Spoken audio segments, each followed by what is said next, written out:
A leader is faced with all the temptations any human being might be faced with: greed, lust, a quest for power, the self-referentialism that causes them to neglect the needs of those around them, and so forth.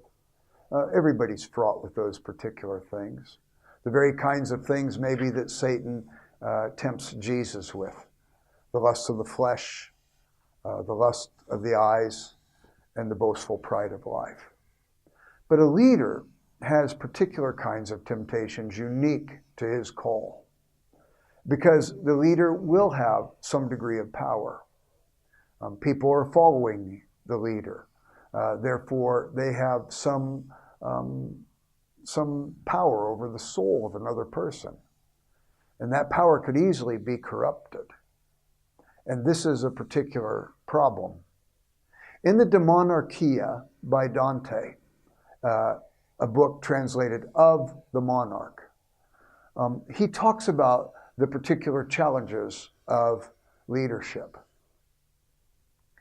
He writes this phrase: function precedes essence. Function precedes essence. The purpose to which God calls me precedes the particular gifts, personality, temperament, these sorts of things that I have.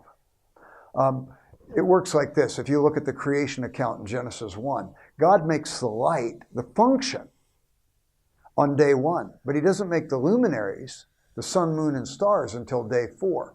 He creates a function before he creates the essences to fulfill that function. Put another way, creation implies intention. That when God makes each of us, he has particular intention for us.